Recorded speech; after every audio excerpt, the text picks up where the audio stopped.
Salve, salve, turma boa! Sejam bem-vindos hoje aqui no canal do Sururu Talks para mais uma aula e a gente vai tratar hoje de diferenciação de produtos e como isso cria barreiras à entrada. Vamos lá? Vem comigo!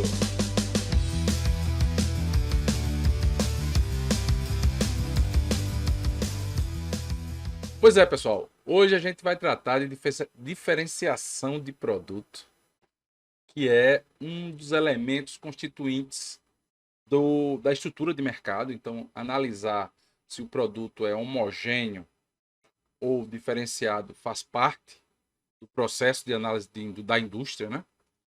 E também a gente tem que entender, e eu vou colocar aqui ao longo da apresentação, da aula, é que diferenciação também é estratégia.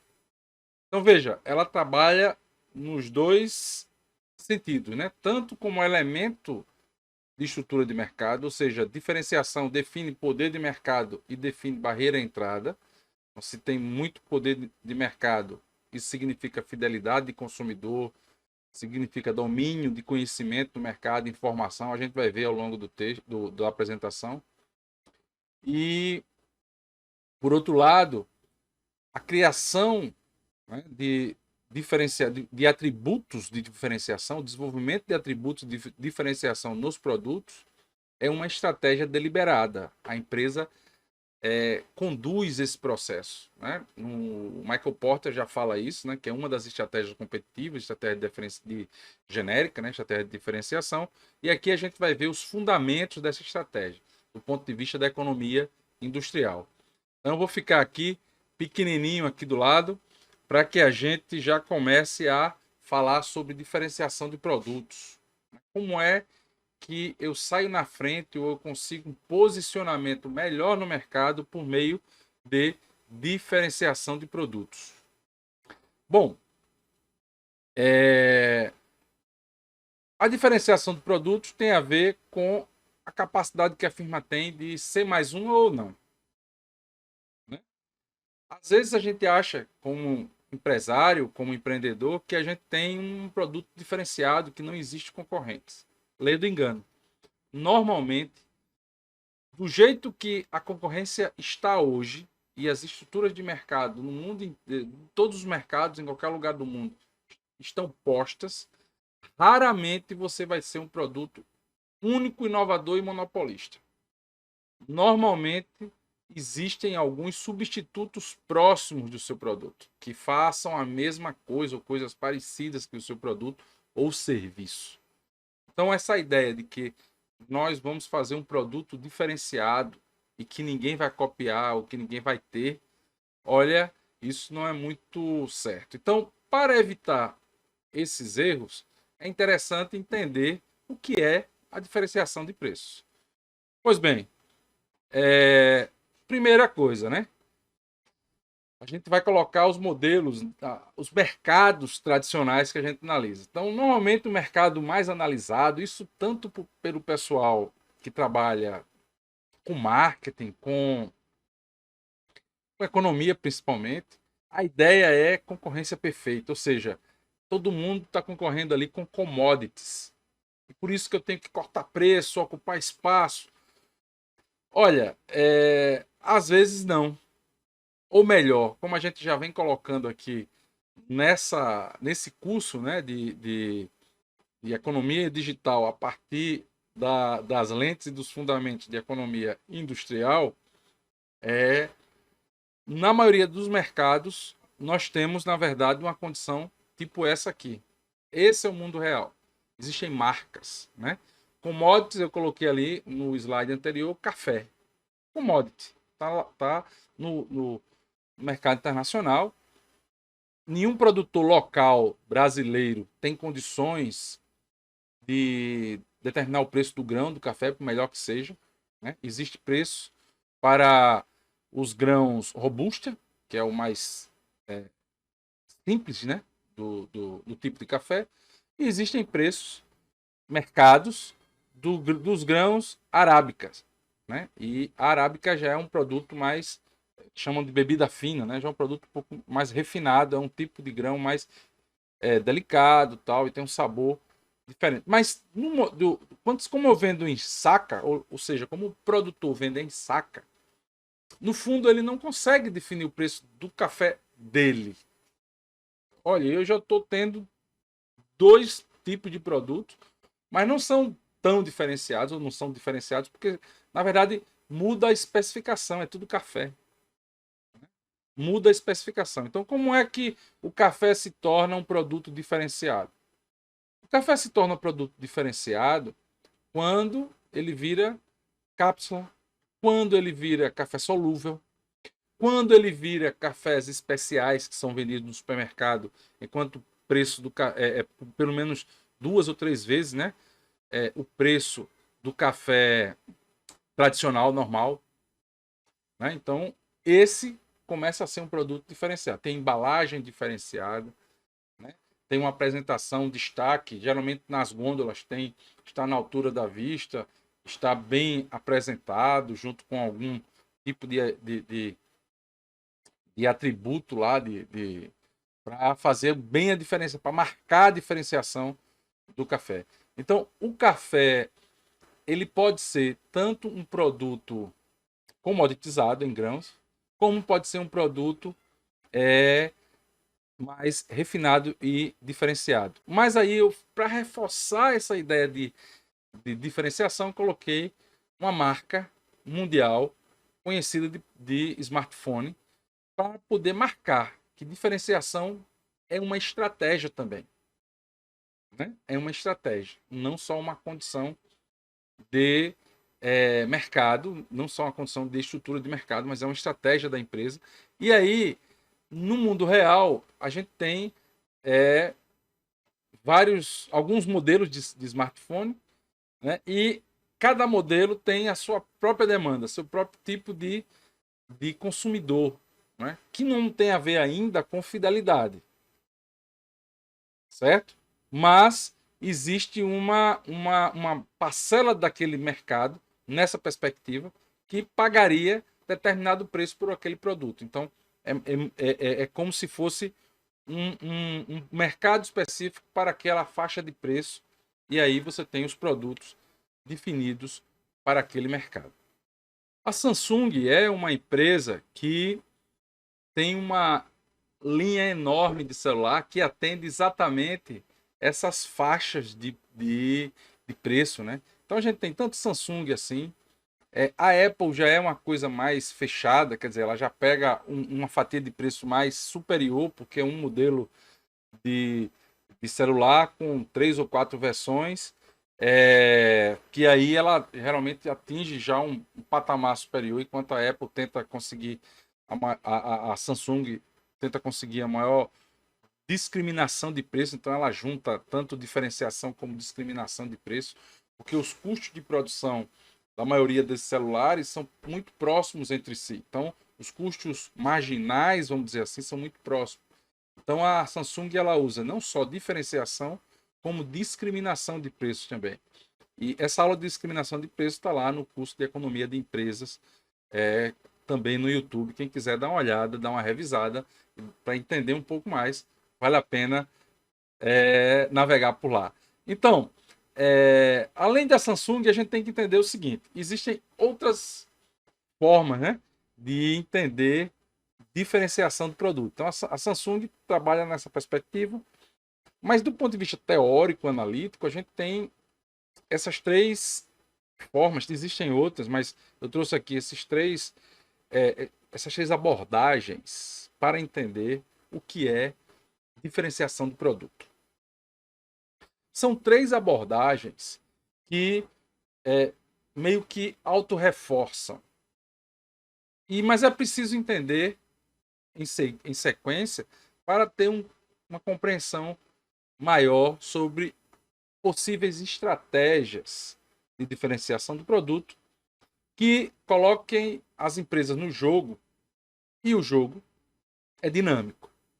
Portanto, para a gente entender o primeiro passo, e aí tem a questão histórica, né? Naquele momento, veja, o ano é 1933, não existia todo esse dinamismo de indústria, essa mudança tecnológica impactando, não existia. Então, a ideia era flexibilizar algumas hipóteses da concorrência perfeita, do modelo tradicional de estrutura de mercado, e dizer, olha, tá, tudo bem, ainda são pequenas empresas, ainda tem livre entrada e saída, mas o produto já não é homogêneo, a empresa já não é tomadora de preço, pura e simplesmente. A empresa, ela determina preço, ela tem um determinado mercado específico dela, só dela, e ali ela consegue determinar preço, né?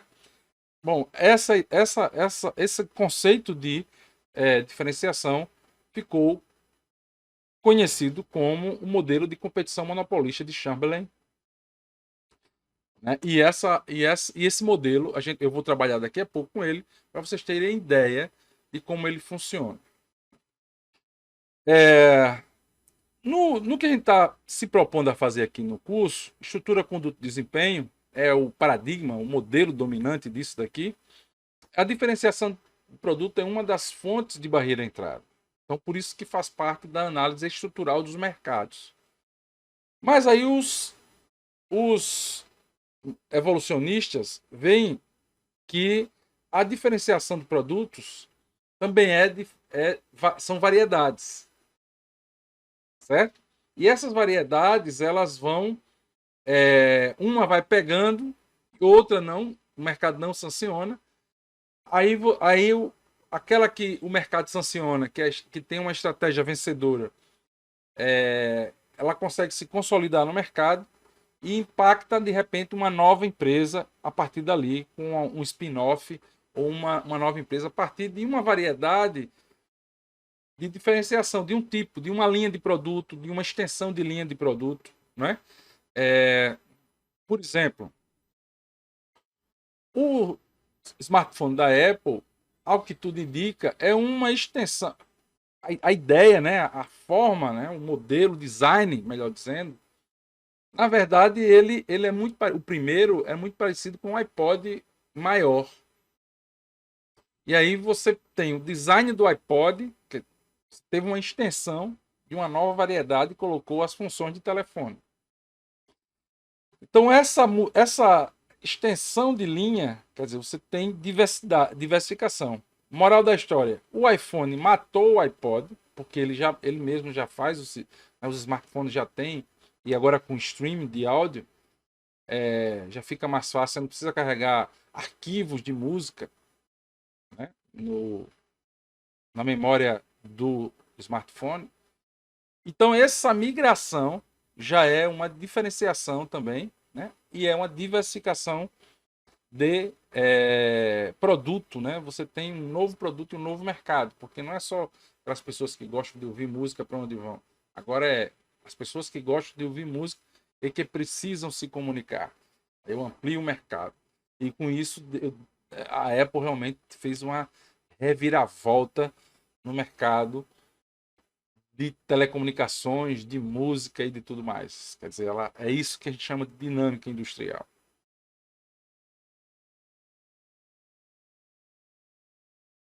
Bom, aí, do ponto de vista da abordagem da diferenciação, a gente tem dois conjuntos de atributos que a gente pode levar em conta. Primeiro, os atributos ou as características tecnológicas, né? Especificação técnica, é melhor, equipamento de segunda linha, equipamento de primeira linha, um computador que tem mais alguma feature, alguma característica, memória entre SSD ou um HD tradicional, mecânico. Então, tudo isso implica em desempenho e confiabilidade dos equipamentos, garantias, durabilidade, ergonomia, design, estética. Então, esse conjunto de atributos tem a ver com os atributos tecnológicos, as características tecnológicas. Ou eu posso diferenciar pelo uso ou acesso.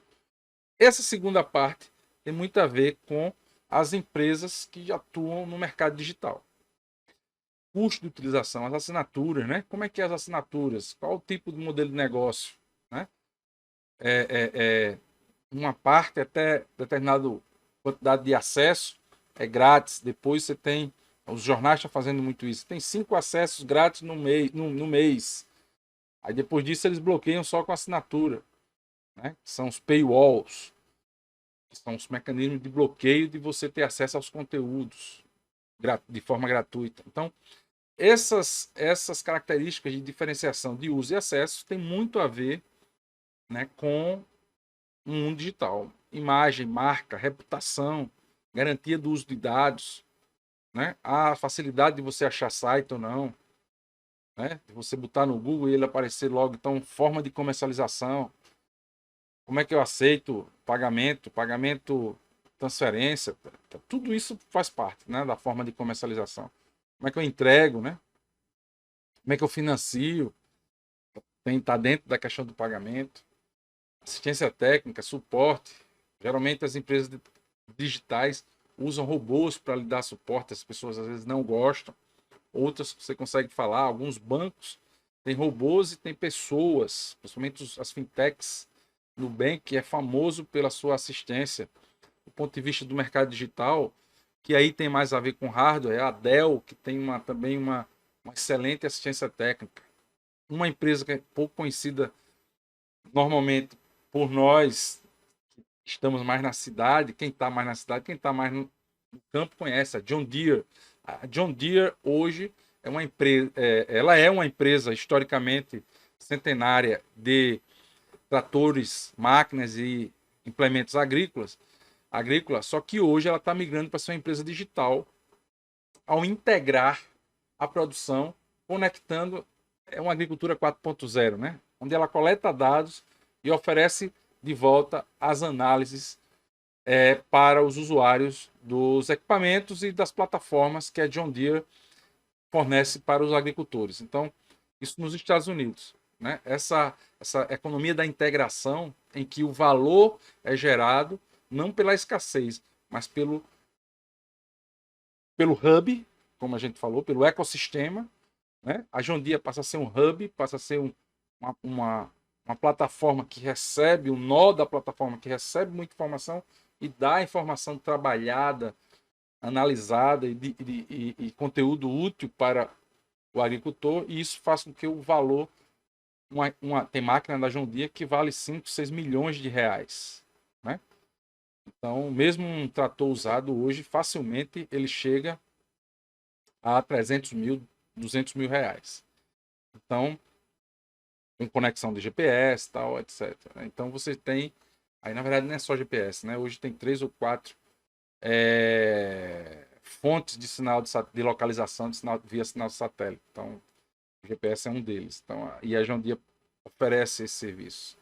Tudo isso é um complemento e um aumento de valor e que a empresa se diferencia pela questão de uso e acesso. Tipos e fatores de diferenciação, né? Como é que a gente vai entender onde haja a diferenciação?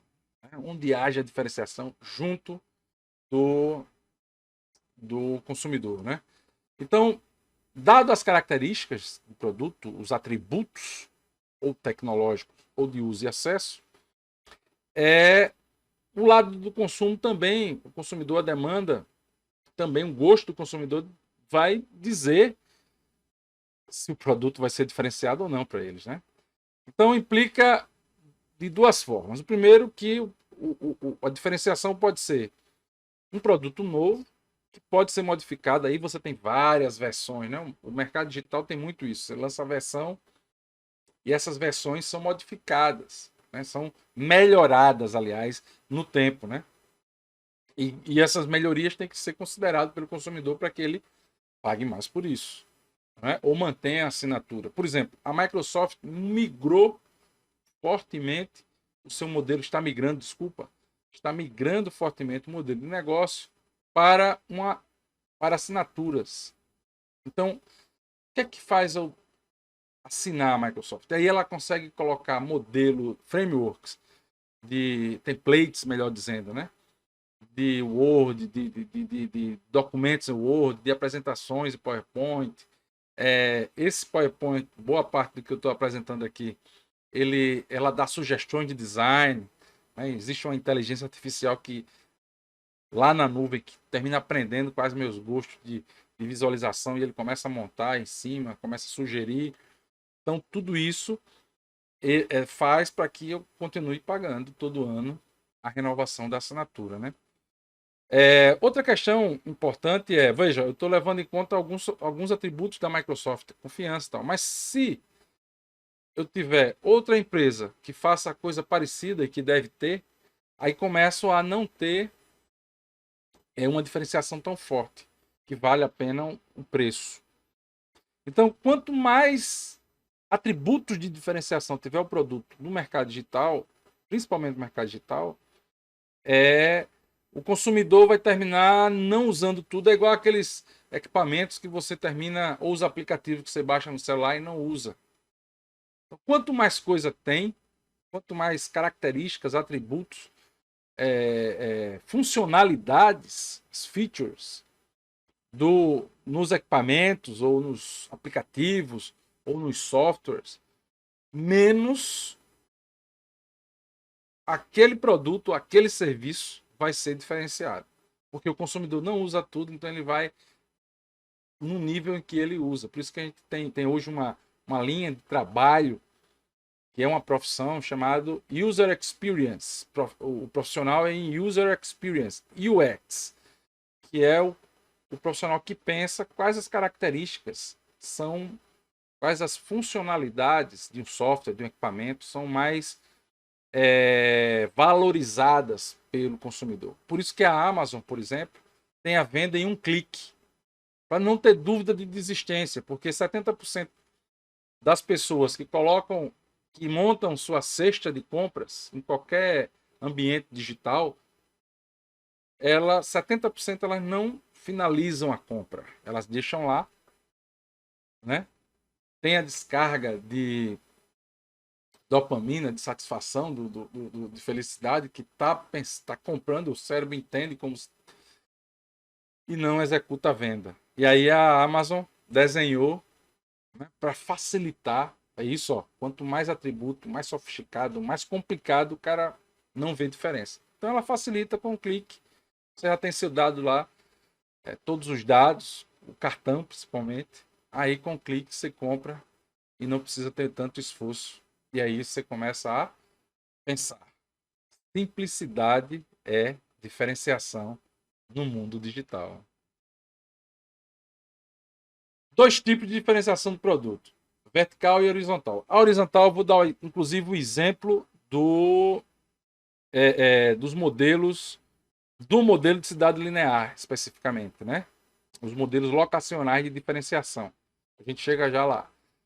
Então, a vertical, você tem linhas de produtos, novas versões, melhorias significativas nos produtos e serviços que fazem com que o consumidor pague mais por aquele produto ou que seja tão melhorado que qualquer uma cópia ou qualquer um produto substituto próximo similar não execute as mesmas funções que o produto diferenciado. Então, esse é o vertical. E isso, principalmente, a empresa consegue, com uma diferenciação vertical, cobrar mais. Cobrar mais. Na diferenciação horizontal, não há uma percepção de valor de forma significativa, como na vertical, que o consumidor esteja disposto a desembolsar. Por exemplo, quantos de nós já usamos o Spotify, por exemplo, e usa até hoje só com a assinatura premium com propaganda? Desculpa, assinatura premium não. Sem assinatura premium e ouve o Spotify só com as propagandas, né? Então isso bom, se eu estou ouvindo, eu não vejo valor, se eu tenho mesmo as músicas e tal, eu não vejo valor de pagar uma assinatura premium. Então, esse modelo freemium, que é um modelo de negócio, uma forma de você ter consumidor e depois poder cobrar por um serviço a mais, eu estou considerando como uma diferenciação horizontal, né? Porque o consumidor que paga, ele consegue estar numa situação bem melhor do que aquele que não paga, que aí ele vai ter acesso a vários podcasts, ele vai ter acesso a todo tipo de música. Isso existe em vários aplicativos e softwares, não só no Spotify. Você tem vários aplicativos que você tem um acesso limitado de graça, gratuitamente, e depois você pode verificar todo o conteúdo. Acabei de falar na questão dos jornais e revistas digitais. Tem um número de matérias de graça por mês, além daquilo você não tem acesso a mais nada do conteúdo, né? Bom, eu vou sair daqui para ficar melhor.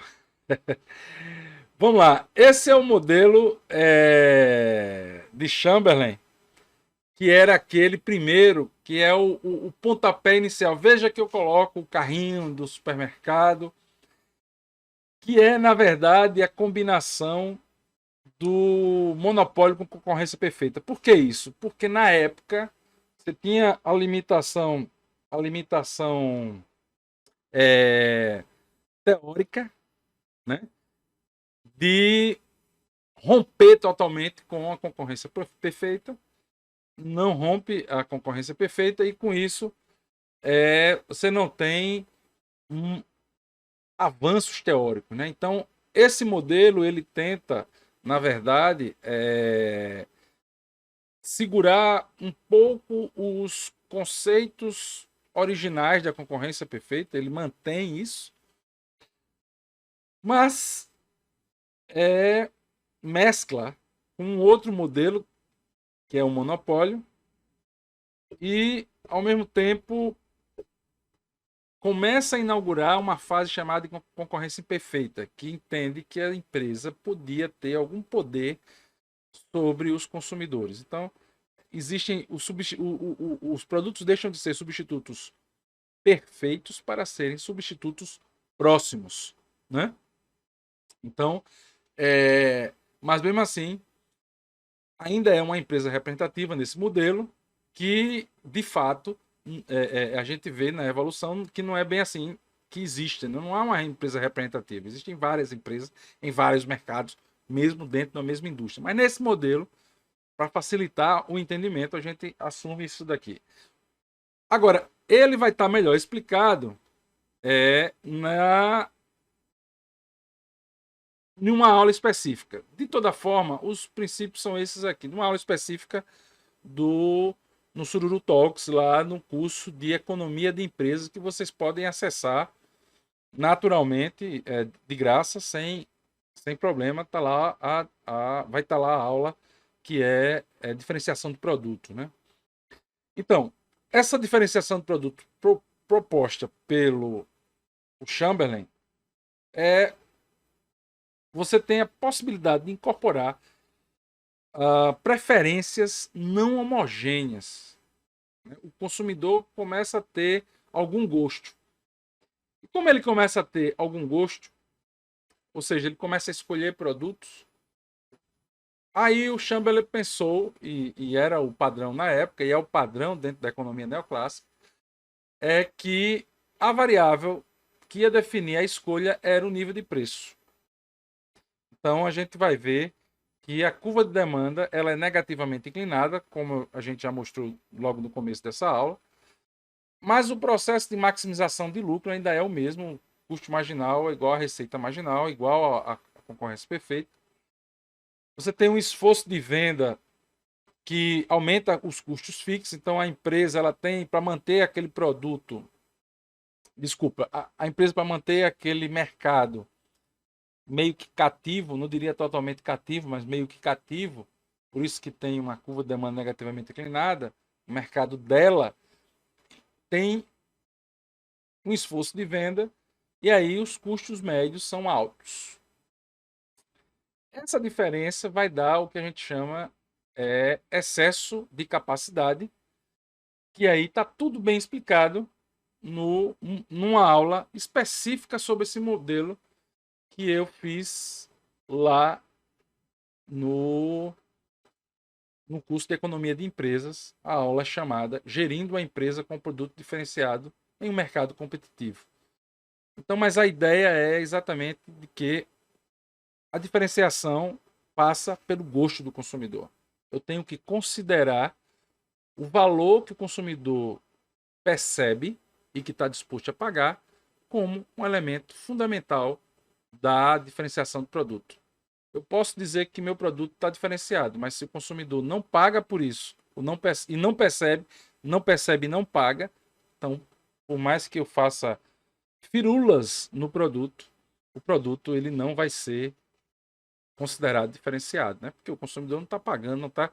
A minha estratégia não está sendo sancionada pelo mercado. O mercado não aceita aquela diferenciação que eu estou fazendo. Bom, sobre diferenciação horizontal. Aí existem esses modelos locacionais, né? Que é um exemplo dos modelos de diferenciação horizontal, né? Veja, coloquei o exemplo aí de Coca-Cola e Pepsi. São produtos bem próximos entre si, certo? Por isso que a diferenciação horizontal ela termina permitindo comparações muito próximas, certo? E aí os modelos locacionais consideram essas proximidades, a proximidade de atributo, o número de características de um produto em relação ao outro, o sabor, né? A facilidade, a usabilidade, a gente está falando de UX, a usabilidade dos aplicativos, é fácil, não é? Todos eles tentam ter a mesma cara, né? Os botões, a intuição do uso, muito similar. Então, esse modelo de localização, ele tenta mostrar, ele ressalta isso. Obviamente que ele não foi criado para a economia digital, a gente está fazendo aqui uma analogia, mas ele foi muito utilizado e é muito utilizado para a questão de explicar, por exemplo, por que os centros das cidades existem, ou quando não tem o centro, como normalmente está se percebendo no Brasil ao longo dos últimos 20 anos, quer dizer, os centros da cidade perdendo representatividade no comércio específico, né, no comércio daquela cidade, para centros, para a criação de centros de bairro, né, com aglomerações de lojas ali. Por que isso? Né? Esses modelos locacionais conseguem explicar relativamente bem. Eu vou pegar apenas um modelo para traduzir ele aqui para vocês, que é esse de cidade linear de Hotelling. Esse modelo de cidade linear é o modelo mais simples e mais utilizado. Né?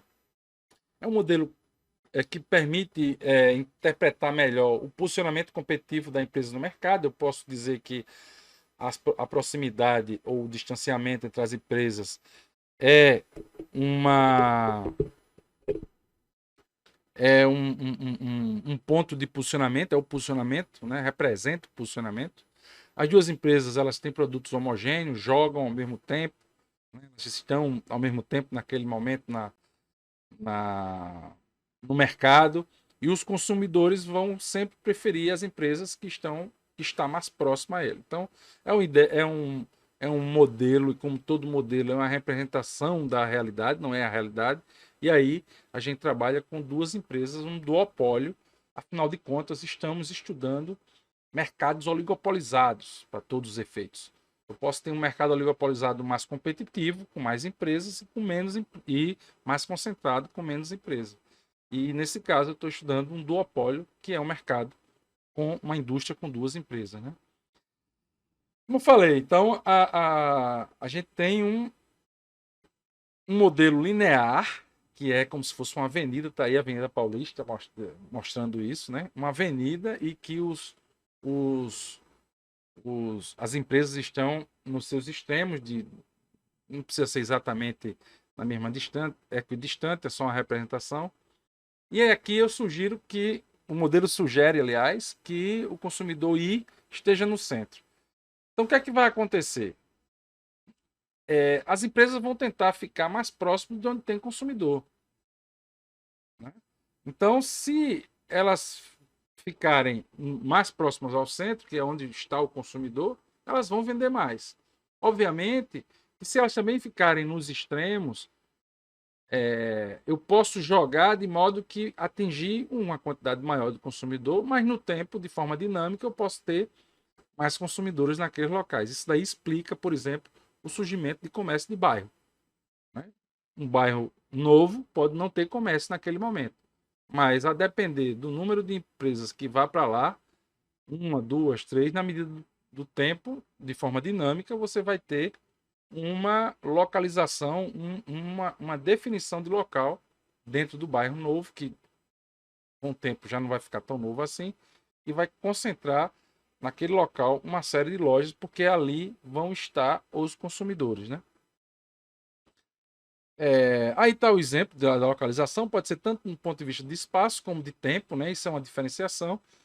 E também como característica de produto, design ou variedade, né? Então, os produtos próximos em design, variedade, e os smartphones são um bom exemplo disso, muito próximo de design, né? E a gente tem supermercado, se você for olhar direitinho, a quantidade de iogurte, por exemplo, a quantidade de produtos de limpeza que fazem a mesma coisa. Então, a proximidade de atributos faz com que o consumidor termine se comportando como se estivesse em concorrência perfeita. Até porque, do ponto de vista da economia comportamental, existe o viés, eu estou introduzindo aqui um novo conceito, mas é importante, existe o viés cognitivo de que se você tem muitas opções, o seu cérebro trava na escolha. Então, ele termina se comportando não levando em conta tantos atributos. Ele vai se guiar por dois, três, quatro atributos relevantes para você, como consumidor.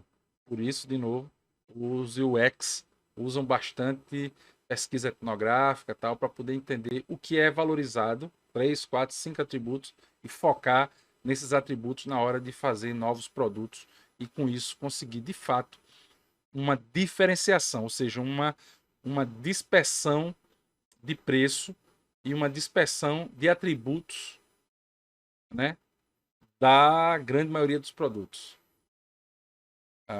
Vamos lá. Quais as conclusões que nós chegamos desse modelo? Aquilo que eu já tinha falado, né? Existe um incentivo para todas as duas empresas irem, ambas empresas irem para o centro da avenida, mas ao mesmo tempo, se elas ficarem distantes, elas vão reafirmar a diferenciação. Então, elas ficando distantes uma das outras, você reafirma a diferenciação, pelo menos pelos custos de transporte. Então, quem está próximo de uma empresa, por exemplo, no lado direito da avenida, vai comprar perto dessa empresa. E quem está próximo da outra empresa, concorrente com substituto próximo, no lado esquerdo da avenida, vai comprar. Então, essa diferença, né, entre as duas reafirma um processo de diferenciação. Isso de forma bastante figurada, mas que imagino seja bastante intuitivo para vocês. Isso acontece na política, que os candidatos, né, que terminam, todos eles querem estar aí. Hoje a gente está vivendo isso, todo mundo quer ser de centro, seja centro-direita, seja centro-esquerda, porque imagina-se que nesse ponto, ou seja, no ponto central, que estão a maioria dos eleitores ou aquele eleitor médio que vota em candidatos moderados. Então, também serve, esse modelo também serve para entender por que muitos candidatos que começam na extrema direita ou na extrema esquerda, eles terminam mudando o seu discurso e se aproximando do centro, porque é onde tem a maior parte, o maior número de eleitores, né? Estamos terminando, e aí eu deixo aqui as implicações, algumas das implicações para a economia digital, né? Essa questão de diferenciação. Como eu já vinha dando alguns exemplos, mas o grau de dispersão dos preços na internet é fundamental para a gente entender isso. O que é que significa isso? Olha, como a internet praticamente reduz o atrito, o custo de busca, né, de preços, e você tem vários motores de busca de preços na internet e em aplicativos, inclusive, né? quanto menor a dispersão, né, os preços tendendo a um preço de equilíbrio, vamos dizer assim, um preço médio de mercado, os preços vão tender, se houver esse movimento muito forte da maioria dos preços daquela indústria tender uma média histórica no tempo, existe pouca diferenciação percebida pelos consumidores. E o contrário é verdadeiro. Ou seja, se houver dispersão de preços grandes em uma grande dispersão de preços em determinada indústria, significa que realmente tem diferenciação ali entre as diversas empresas daquela indústria. Então, isso é um indicador forte e que é usado em vários estudos empíricos para a economia digital. Outros indicadores que a gente pode trazer aqui são os efeitos de rede, né, que é a economia de escala do lado da demanda, que já foram falados aqui, as externalidades de rede, né, já foram falados no curso. Esse é o principal evento, né? As próprias economias de escala, que não está listada aqui, mas o volume de captação e de entrada no mercado significa que eu possa, somente os produtos digitais, para as plataformas, por exemplo, os custos marginais ficam mínimos e isso me permite cobrar preços de entrada, ter modelos freemium, por exemplo, né? Entregar produtos de graça para ter informação do consumidor, entregar produto de graça por determinado período para ter algumas informações. Então, me permite isso, é a escala de operação da empresa, né? A empresa digital trabalha muito com diferenciação horizontal, né? Principalmente porque o mercado digital é muito dinâmico. Então, são as empresas muito próximas entre si, em termos de estratégias e atributos de seus produtos. Quem consegue se diferenciar bem tem um custo de troca enorme, ou um bom custo de troca. Esse custo de troca significa, por exemplo, eu tenho minha agenda toda está no Google, no Gmail, eu tenho tudo lá, tal, e de repente para migrar para outro aplicativo, o Outlook ou outro aplicativo de e-mails, isso já vai me dar já dá mais trabalho, porque eu tenho que avisar todo mundo, tem que tornar aquele e-mail conhecido para as pessoas, para não perder os contatos, tal. Aí você termina tendo um custo de troca enorme e na internet tem muito isso, né? Os efeitos de rede gera também altos custos de troca. E aí, mais do que a questão de vários atributos, é que os custos de troca terminam fazendo com que você fique mais tempo em um aplicativo e use aquele aplicativo de forma mais aprofundada. E quanto mais você usa os atributos do aplicativo, mais o aplicativo mantém você preso e com isso aumenta a diferenciação, né? E isso tem a ver com a questão de assimetria e custo da informação. Já falei da questão do custo de informação. Há um custo para você aprender também, o custo de aprendizado, né? E coletar a informação. Então, as empresas, elas dão produtos de graça também. Do lado da oferta, as empresas dão alguns produtos digitais de graça para coletar informações. Então, é o preço. Então, tem um adágio do mundo digital que é o seguinte: se você está usando um aplicativo de graça, é porque o produto é você, né? Você está dando o preço está nas suas informações, né? E aí, de posse dessas informações, as empresas, obviamente, vai conhecer o mercado melhor do que muitas outras, é o que gera assimetria. Ela vai, né, o remarketing, por exemplo, que é quando você procura alguma coisa na internet e, de repente, a internet ela vai lhe encaminhando sugestões de preço tal daquele mesmo produto de várias lojas, tal. Isso é o remarketing.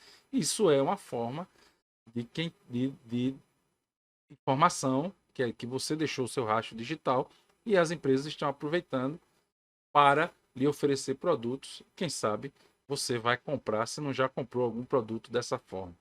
Então, essa é a implicação da estratégia e da questão da diferenciação na estrutura de mercado digital, né? Quer dizer, A diferenciação de produto faz com que as empresas fiquem maiores e mais ousadas, vamos dizer, no domínio, né, no aumento da concentração do mercado, que o diga as big techs que a gente tem tá aí vivendo e aguardando como é que os órgãos reguladores de Europa e Estados Unidos vão tratar Facebook e Google, né? Que a Microsoft o processo dela de migração para assinatura foi porque ela já sofreu processos em relação à monopolização de mercados, principalmente nos navegadores.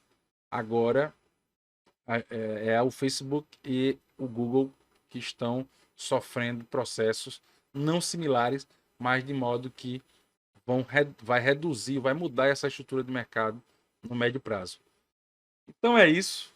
Eu espero que todos tenham realmente aprendido um pouquinho sobre diferenciação e um pouquinho sobre diferenciação no mundo digital.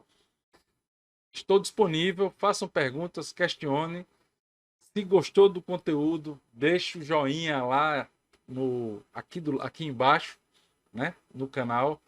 E agradeço a presença de todos e conto com vocês para a próxima aula. Valeu? Até lá. Tchau, tchau.